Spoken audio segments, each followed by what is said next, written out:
Welcome back. As always, I hope you all had a fantastic day. Today, the market had a choppy day of trading, with indexes starting off in the red, but for the most part, ultimately ending in the green. The S&P 500 ended the day up 0.24%, while the Nasdaq was up a slightly higher 0.43%. The Dow was the only index that ended in the red. However, it only did by a minuscule margin, with a loss of 0.04%. Alarming words came from Dr. Fauci today, as he stated, quote, "We can't stay locked down for such a considerable period of time that you might do irreparable damage and have unintended consequences, including consequences for health. It's for that reason that guidelines have been put forth so that the cities and states can start to re-enter and reopen." He continued stating, "We still have a long way to go, obviously. There are so many things that need to be done. We're going to go quickly into Phase 3 trial, probably in the beginning of summer, sometime in July."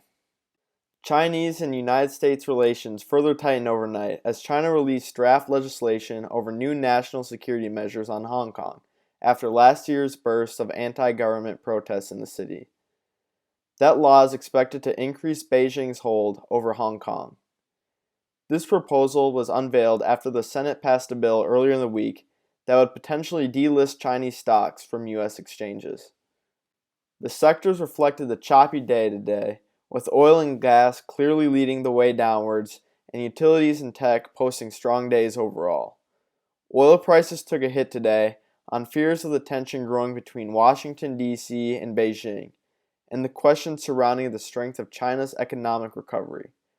Regardless, WTI oil futures had a nice week, being up nearly 13%.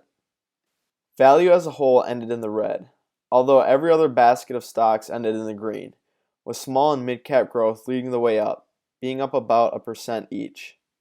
The US dollar gained strength today as the previously mentioned US and China tensions lifted the dollar as it boosted the demand for safe haven currencies. The stock that moved the most in the S&P 500 today was familiar Coty Inc., which gained more than 13% across regular trading hours and after-hours trading. Coty, the multinational beauty company, announced that they are launching their ever-popular Kylie Skin in Europe.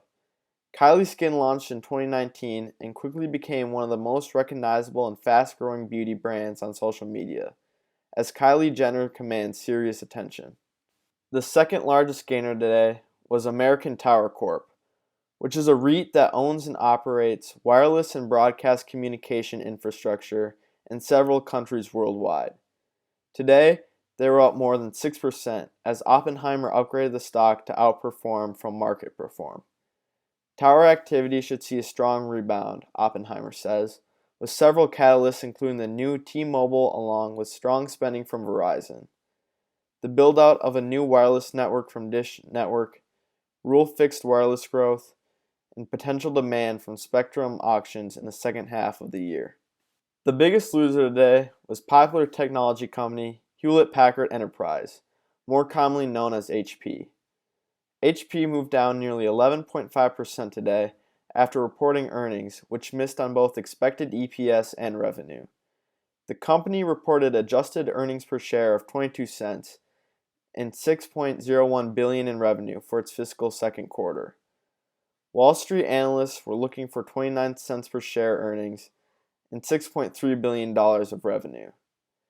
These numbers represented a decline in revenue of 16.7% year over year. HP's CEO said in a statement that the backlog of orders was twice as large as normal due to the pandemic, with a total backlog of $1.5 billion. The other loser today was popular casino and property owner Wynn Resorts, which was down close to 6% in trading today. Multiple pieces of news hit Wynn stock today.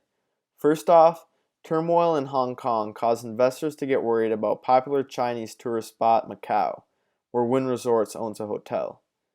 As tensions continue to get worse, the prospect of tourism returning to Macau seems bleak.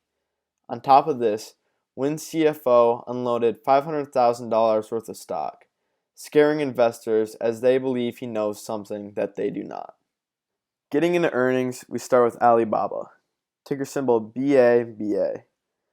Alibaba is a Chinese multinational technology company specializing in e-commerce.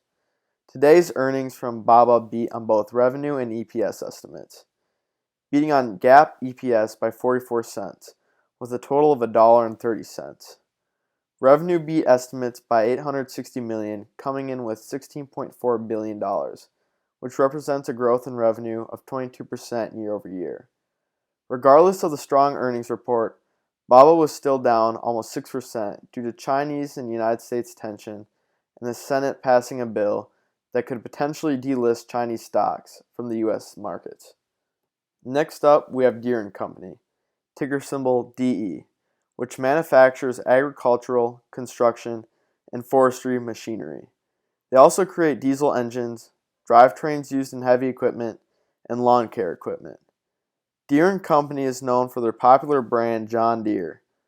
In today's earnings report, they reported GAAP EPS of $2.11, beating estimates by 53 cents.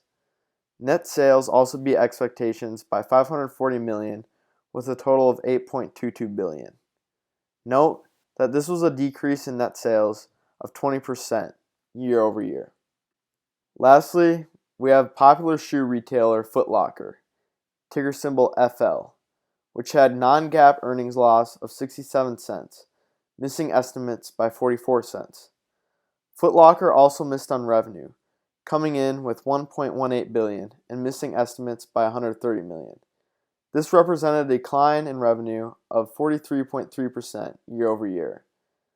This news sent shares free falling as they ended the day down almost 8.5%. Regardless, Wells Fargo didn't downgrade the stock as they believe demand for sneakers remains strong and sees it benefiting from the ongoing consolidation of the brick and mortar industry. That is all I have for today. I hope you all enjoy this holiday weekend and the 3 days of break which we should all enjoy. Note that all United States markets will be closed on Monday due to the observance of the Memorial holiday.